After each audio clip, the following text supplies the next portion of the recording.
बुलेटिनला सुरुवात करूया अर्थातच महत्त्वाच्या बातमीनं. बातमी पॉवरफुल रशियाच्या राष्ट्राध्यक्षांची आहे. कारण रशियाचे राष्ट्राध्यक्ष व्लादिमीर पुतीन भारत दौऱ्यावर आलेले आहेत. आज सकाळी 11 वाजता पंतप्रधान नरेंद्र मोदी आणि पुतीन यांच्यात भेट होणार आहे, बैठक होणार आहे.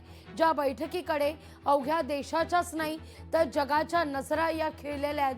पुतीन यांचा भारताकरता हा दौरा अत्यंत महत्त्वाचा मानला जातोय. अनेक क्षेत्रासंदर्भात महत्त्वपूर्ण चर्चा होईल आणि करार सुद्धा होणार आहेत. यामध्ये सगळ्यात महत्त्वाचं म्हणजे रशिया धोरणात्मक आणि आर्थिक भागीदारी अधिक मजबूत करण्यावर भर देणार आहे. विशेषतः अशा वेळी जेव्हा भारत अमेरिका संबंध झपाट्यानं बिघडत आहेत.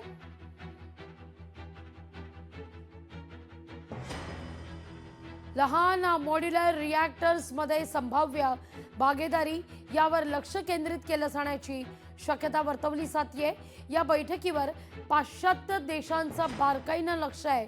ही महत्त्वाची भेट अशा वेळी होतीये ज्यावेळी अर्थातच खरं तर दोन महत्त्वाच्या घटना आहेत. एकीकडे टॅरिफमुळे 50% टॅरिफ भारतावर लावल्यामुळे भारत आणि अमेरिका यांच्यात ताणत चाललेले संबंध. तिथं युक्रेनच्या या मुद्द्यावर भारत आणि रशिया जवळ येणं, रशिया आणि अमेरिका यांच्या संबंध ताणणं, या सगळ्या घटनांच्या पार्श्वभूमीवर ही भेट होतीये. त्यामुळे या भेटीकडे केवळ जगाच्याच नाही तर विशेषतः महासत्ता अमेरिकेच्या विशेषत्वानं नजरा खिळलेल्या आहेत. पुतीन यांचा दौरा भारताकरता अत्यंत महत्त्वाचा मानला जातोय.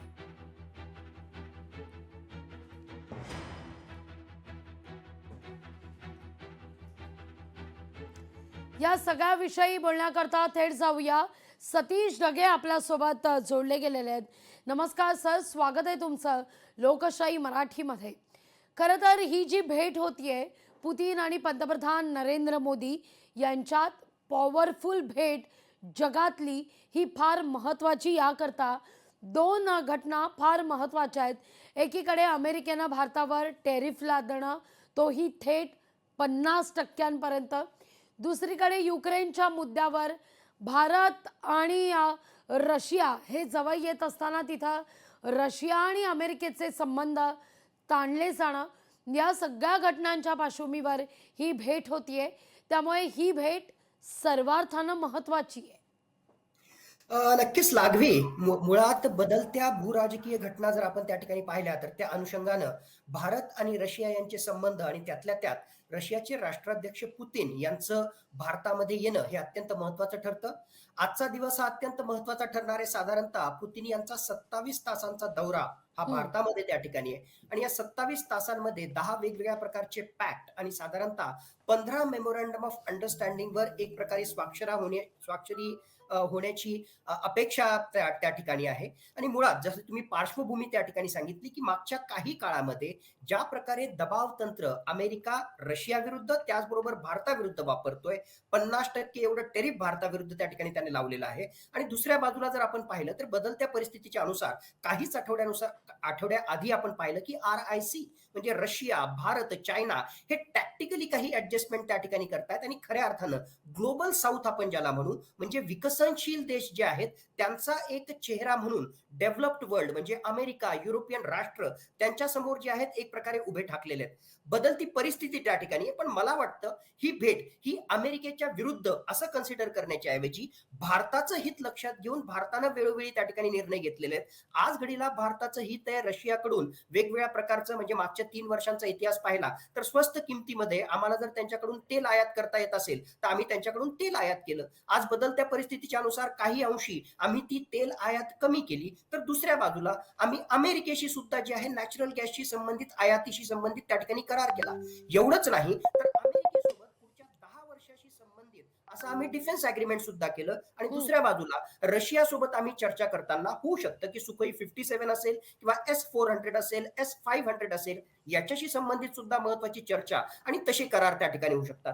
द्विपक्षीय व्यापार वाढवणं असो, संरक्षण क्षेत्र असो, ऊर्जा क्षेत्र असो, पीपल टू पीपल कॉन्टॅक्ट, सांस्कृतिक क्षेत्र त्या ठिकाणी असो, कनेक्टिव्हिटी असो, अशा वेगवेगळ्या अँगलनी भारत आणि रशिया यांचे संबंध वाढवण्याच्या अनुषंगानं ही भेट अत्यंत महत्वाची आहे. आणि माझ्या मते सर्वात महत्वाचा मुद्दा या भेटीमध्ये जो त्या ठिकाणी असणार आहे तो म्हणजे कशा प्रकारे भारत आणि रशिया यांचा द्विपक्षीय व्यापार आपल्याला त्या ठिकाणी वाढवता येईल. हम्म. जबरदस्त असं पोटेन्शियल आहे, पण त्या पोटेन्शियलला लक्षात घेऊन 2030 पर्यंत $100 बिलियन पर्यंत त्या आपला द्विपक्षीय व्यापार वाढवणं आणि त्याहून महत्वाचं हार्डली $5 बिलियन एवढं आपलं जे आहे एक्सपोर्ट आहे रशियाला, तर हे कसं मोठ्या प्रमाणामध्ये आपल्याला वाढवता येईल याच्याशी संबंधित सुद्धा चर्चा करार हे येणाऱ्या काळामध्ये येणं अपेक्षित आहे. अगदी. ढगे सर, ज्या मुद्द्यांचा खरं तर तुम्ही उल्लेख केला त्याच मुद्द्यांवर मला री ओढायची आहे. खरं तर व्लादिमीर पुतीन 5व्यांदा रशियाच्या प्रमुख पदावर आलेले आहेत. 5व्यांदा रशियाचं प्रतिनिधित्व करतायत आपण म्हणूया. 3 महत्त्वाचे मुद्दे आहेत. एक तर कच्चं तेल, संरक्षण आणि भूराजकीय घडामोडी. या 3 महत्त्वाच्या मुद्द्यांपैकी कुठल्या मुद्द्यावर विशेषतः उभय देशांचा अधिक भर असेल येणाऱ्या जगातलं राजकारण पाहता? माझ्या मते भारत आणि रशिया यांच्यामध्ये आज घडीला जे आहे संरक्षण आणि द्विपक्षीय व्यापार यावर त्याचा विशेष भर असणार आहे. कालच जे आहे एका प्रायव्हेट न्यूज चॅनलला जी मुलाखत दिली होती बरोबर. व्लादिमीर पुतीन यांनी, तर हं. त्यामध्ये त्यांनी स्पष्टपणे उल्लेख केला की भारत आणि रशिया यांचे जे संबंध आहेत हे कुठल्या तिसऱ्या देशाच्या विरुद्ध नाही आहेत. हं. भारत रशिया हे स्वतंत्र आणि सार्वभौम राष्ट्र आहे आणि आपलं राष्ट्रीय हित लक्षात घेऊन काय करायचं काय नाही करायचं हे भारतालाही कळतं आणि रशियालाही कळतं. त्यामुळे भारत रशियाचे संबंध मजबूत होणं हे एखाद्या तिसऱ्या देशाविरुद्ध आहे. हा अप्रत्यक्षरित्या त्याचा जर परिणाम होत असेल तर it is the part and parcel of Jio politics असं कन्सिडर करून आपल्याला त्या ठिकाणी जावं लागेल. पण संरक्षण दृष्ट्या माझ्या मते 21व्या शतकातली जी सामरिक आव्हानं आपल्या समोर आहेत त्या अनुषंगानं आणि त्यातल्या त्यात ऑपरेशन सिंदूरची पार्श्वभूमी आहे, ज्यामध्ये आपण पाहिलं की S-400 जे रशियाकडून आपण आयात केलं होतं, विकत घेतलं होतं, त्या S-400 किती महत्वाची निर्णायक भूमिका बजावली आणि त्याच अनुषंगानं भविष्यामधले भारताविरुद्धचे जे धोके आहेत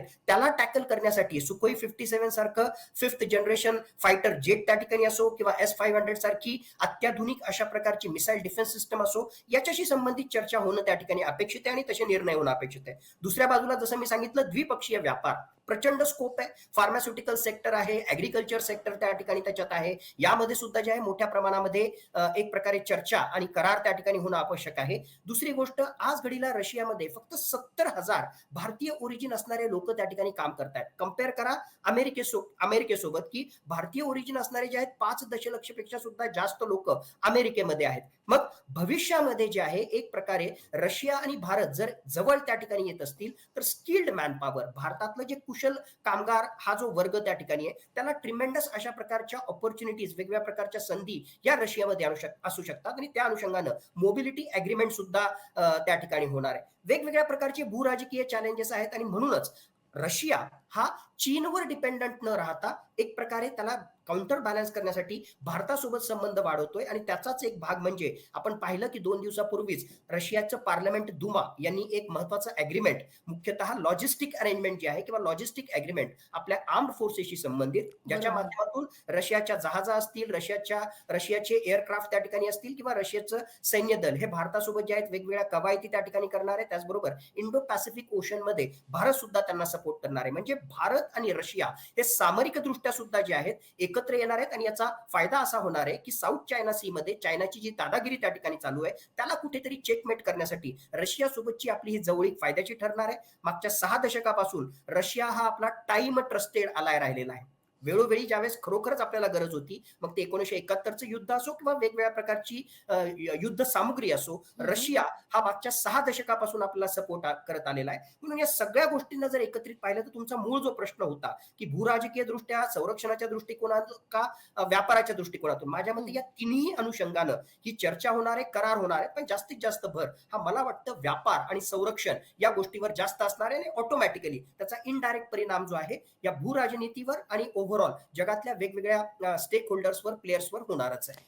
त्यामुळे भारत आणि रशिया यांच्यात जवळीक वाढणं म्हणजे थेट विचारते, सर एका दगडात दोन पक्षी मारण्यासारखं आहे. कारण चीनला तर दूर सारायचंच आहे, पण जागतिक पटलावर अमेरिका जी उदयास येऊ पाहतीये, जी सार्वभौम होऊ पाहतीये, त्यांना थोपवण्याकरता म्हणून कुठेतरी ही मैत्री, हे करार, हे जवळीक येणं फार महत्त्वाचं आहे. कारण जेव्हा जेव्हा ट्रम्पनं देखील सुरुवातीला टॅरिफ वाढवण्याचा निर्णय घेतला, त्यावेळी भारतानं काहीसं दुर्लक्ष केलं. पुन्हा टॅरिफ वाढवला, 50% केलं. तेव्हा देखील जे खरं तर अपेक्षित होतं, की भारत अशा पद्धतीनं आक्रमकपणे भूमिका घेईल. पण पंतप्रधान नरेंद्र मोदींनी तसं न करता तिथं कूटनीती वापरली. रशियाला सोबत घेऊन जे अमेरिकेला थोपवण्याचा गनिमी कावा जो खेळला जातोय, हा फार महत्त्वाचा या अर्थानं मानला जातोय. नक्कीच लागवी. माझ्या मते यालाच तर जे आहे एक प्रकारे आपण डिप्लोमसी आणि जिओ पॉलिटिक्स त्याला म्हणतो. हं. भूराजनीतीचे जे वेगवेगळे कांगोरे आहेत, हे तुम्ही आत्ता थोड्या वेळापूर्वी जे सांगितलं त्यातच त्या ठिकाणी लपलेले आहेत. आपल्याला माहित आहे अमेरिका जो आहे एक प्रकारे दबाव तंत्राचा भाग त्या ठिकाणी वापरतोय, ज्यामध्ये एक सगळ्यात महत्त्वाचं टेरिफ वॉर त्यानं भारताविरुद्ध छेडलेलंच आहे. पण वेगवेगळ्या प्रकारची विधानं याच्या माध्यमातून ट्रम्प जे आहे खऱ्या अर्थानं भारताला जे त्याचं जागतिक पटलावर स्थान मिळावं, जे त्याचा उदयोन्मुख म्हणजे इमर्जिंग सुपर पॉवर म्हणून जे त्याचं स्थान त्या ठिकाणी आहे ते ट्रम्प भारताला हं. देऊ इच्छित नाही. आणि मग जर असं होत असेल आणि असं जर दबाव तंत्र अमेरिका वापरत असेल तर माझ्या मते जागतिक राजकारणामधलं सिंपल प्रिन्सिपल असतं, there are no permanent friends और there are no permanent enemies, there are only permanent interest. मग बरोबर. भारताचं हित लक्षात घेऊन आपण काही अमेरिकेसोबतच वाहवत जाणं जे आहे अपेक्षित त्या ठिकाणी नाहीये. आपण जे आहे त्याचं दुश्मन राष्ट्र आणि आपलं हित ज्याच्याशी जोडलं गेलेलं आहे अशा रशियाशी जे आहे पहिल्यापासूनच आपले चांगले संबंध होते, पण आणखीन आपण त्यांच्याशी सांधान साधलं. एवढंच नाही तर टॅक्टिकल अरेंजमेंट म्हणून काही मुद्द्यांवर आपण जे आहे रशिया, चायना, भारत यांना एकत्रित त्या ठिकाणी येता येईल का, हे सुद्धा काही आठवड्यापूर्वी एससीओच्या माध्यमातून पाहिलं. आणि म्हणूनच त्याच्यामुळे अमेरिकेचा जो आहे जळफळाट झाला आणि अमेरिकेचे ट्रम्प यांनी त्यावेळेस स्पष्टपणे विधान त्या ठिकाणी केलं होतं. एससीओ मध्ये ज्यावेळेस हे 3 राष्ट्रांचे महत्त्वाचे नेते एकत्रित आले होते, हं, हं. त्यावेळेस त्यांनी सांगितलं होतं की we have lost India to dark China. म्हणजे एक प्रकारे जे आहे हताश ते झाले होते की भारतासारखा त्यांचा जवळचा मित्र हा जो आहे एक प्रकारे रशिया आणि चायनाच्या कवेत त्या ठिकाणी जातोय का काय. पण जर असं होत असेल तर त्याला सर्वस्वी ट्रम्पच जबाबदार आहे. आणि हे त्याच्यानंतर ज्या वेगवेगळ्या गोष्टी होत आहेत, तर माझ्या मते विधानं करण्याच्या ऐवजी जसा ट्रम्प रोज 30 पेक्षा जास्त वेळेस त्यांनी विधानं केली की भारत आणि पाकिस्तान यांचं युद्ध आम्हीच त्या ठिकाणी थांबवलं. बरोबर. विधानं करण्याच्या ऐवजी भारतानं जे आहे मागच्या काही काळामध्ये ज्या डिप्लोमॅटिक खेळी खेळल्या आणि आज सगळ्यात महत्त्वाचा जो स्ट्रॅटेजिक ऑटोनॉमीचा परिचय दिला की तुम्ही कितीही दबाव तंत्र त्या ठिकाणी करा, आमचा मित्र रशिया आणि त्यांचे राष्ट्राध्यक्ष हं, हं. पुतीन यांना भारतामध्ये आम्ही ते स्वागतार्ह आहेत, नॉट ओन्ली स्वागतार्ह आहेत, आम्ही आमचं हित लक्षात घेऊन आमचे संबंध आम्ही आणखीन दृढ करणार आहोत. आणि दुसऱ्या बाजूला रशियाचा सुद्धा इंटरेस्ट त्या ठिकाणी आहे की रशिया आणि चायना हे जवळ येत आहेत, पण चायना जो आहे त्या ठिकाणी डॉमिनंट बनू इच्छितोय आणि एक प्रकारे रशिया आपल्यावर डिपेंडंट राहावा, म्हणून चायनाचा जो आहे तशा प्रकारची भविष्यामध्ये खेळी असणार आहे. पण त्याला काउंटर बॅलन्स करण्यासाठी रशिया भारतासोबत संरक्षण क्षेत्र, व्यापार आणि जसं मी सांगितलं इंडो पॅसिफिक रिजन मध्ये काही लॉजिस्टिक अरेंजमेंटच्या हं, हं. माध्यमातून जे आहे एवढंच नाही, चेन्नई व्लादिवोस्तोक हा मेरीटाईम कॉरिडॉर सुद्धा येणाऱ्या काळामध्ये आपण डेव्हलप त्या ठिकाणी करणार आहोत आणि या माध्यमातून निश्चित. एक प्रकारे चायनाला सुद्धा आपण कंट्रोल करणार आहोत. अगदी, अगदी शेवटचा सवाल ढगे सर, खरं तर पुतिन यांच्याविषयी फार कुतूहल आहे. पुतिन जेव्हा भारतात काल दाखल झाले तेव्हा अगदी त्यांच्या विमानाची चर्चा होत होती. ते आणि पंतप्रधान नरेंद्र मोदी ज्या कारमधून एकत्रित गेले त्या कारची चर्चा होते. जरी त्याचं पासिंग महाराष्ट्राचं होतं, MH1 ती कार होती, असं आता त्याविषयी देखील अनेक माहितीसुद्धा समोर येते. पण थोडक्यात पुतिन यांच्याविषयी बोलायचं झालं तर पुतिन यांच्या व्यक्तिमत्वाविषयी प्रचंड कुतूहल आहे. असं म्हटलं जातं, पुतिन यांचं वर्णन जेव्हा केलं जातं तेव्हा मात्र शांत असलेला ज्वालामुखी असं पुतिन यांचं वर्णन केलं जातं. त्यामुळे पुतिन यांच्याविषयी ते भारतात आल्यानंतर होणारे करार, त्यांचं विजन, त्यानंतर रशियात जाऊन होणाऱ्या घडामोडी, या सगळ्याविषयी थोडंसं जाणून घ्यायला आवडेल. पुतिन आणि त्यांचं व्यक्तिमत्व, प्रचंड कुतूहल प्रत्येक भारतीयाच्या मनात पुतिन यांच्याविषयी. नक्कीच लागवी. प्रत्येक व्यक्तिमत्वाचे जे आहेत काही पॉझिटिव्ह आस्पेक्ट असतात, निगेटिव्ह आस्पेक्ट असतात. पण व्लादिमीर पुतिन हे डायनॅमिक पर्सनॅलिटी आहेत, मिस्टेरियस पर्सनॅलिटी आहेत. हं. आता जर आपण त्यांचा आत्तापर्यंतचा इतिहास त्या ठिकाणी पाहिला आणि सुरुवातीला तुम्ही बोलताना सुद्धा सांगितलं की वर्ष 2000 पासून वर्ष 2025 पर्यंत 25 वर्ष जे आहेत वेगवेगळ्या प्रकारची स्थित्यंतर आली, पण अत्यंत मजबूतीनं रशियाच्या राजकारणामधला एकुलता एक व्यक्ती जर कोणी असेल जो ठामपणे त्या ठिकाणी उभा आहे, तर तो म्हणजे व्लादिमीर पुतीन. एवढ्या मोठ्या प्रमाणामध्ये अमेरिका त्याचबरोबर वेस्टर्न नेशन्सचा दबाव असताना सुद्धा 2014 मध्ये रशियाचं हित लक्षात घेऊन त्यांनी क्रिमिया ताब्यात घेतला. एवढाच नाही, 2022 मध्ये त्यांनी युक्रेन विरुद्ध हल्ला केला आणि 2025 पर्यंत आजपर्यंत जर आपण पाहिलं तर इट इज ऍडव्हान्टेज रशिया. आणि मी वेळोवेळी पहिल्या दिवसापासून त्या ठिकाणी सांगतोय, हे युद्ध रशिया आणि युक्रेनचं जर त्या ठिकाणी थांबेल तर त्या ठिकाणी ऍडव्हान्टेज रशियाच राहणार आहे. आज घडीला सुद्धा युक्रेनचा 20% भाग हा रशियानं ऑलरेडी त्या ठिकाणी बळकावलेला आहे. आज रशियामध्ये नंबर 2 म्हणजे व्लादिमीर पुतीन नंतर कोण, हा जो आहे म्हणजे हा प्रश्नच त्या ठिकाणी येत नाही. एकुलता एक अशा प्रकारचा सत्ता दिसतो त्या ठिकाणी. कुतूहल जसं तुम्ही सांगितलं की हे एवढे डायनॅमिक आणि जगामधल्या वेगवेगळे राष्ट्र त्यांच्या विरुद्ध कारवाई करण्यासाठी आसुसलेले असताना त्यांची सिक्युरिटी सुद्धा तेवढीच तगडी आहे. आपल्याला माहिती आहे की 5 लेअर म्हणजे भारतामध्ये सुद्धा आलेले असताना पंचस्तरीय अशा प्रकारची जी आहे त्यांची सुरक्षा व्यवस्था आहे.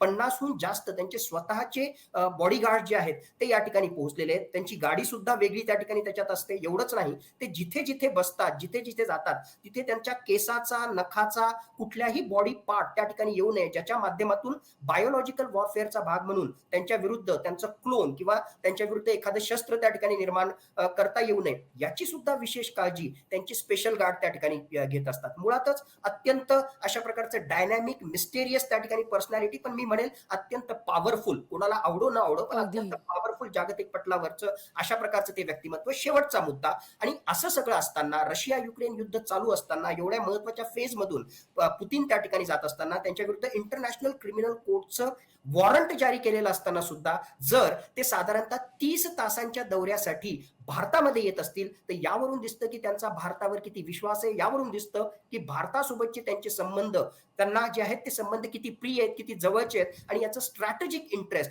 जागतिक पटलावर रशियासाठी सुद्धा जे आहे किती महत्वाचं आहे. म्हणूनच एवढ्या विपरीत परिस्थितीमध्ये सुद्धा जर पुतीन त्या ठिकाणी आले असतील तर हे अत्यंत महत्वाचं मानलं जात आहे. अगदी ढगे सर, खूप खूप धन्यवाद. आमच्याशी संवाद साधला त्याबद्दल तुमचे मनापासून आभार.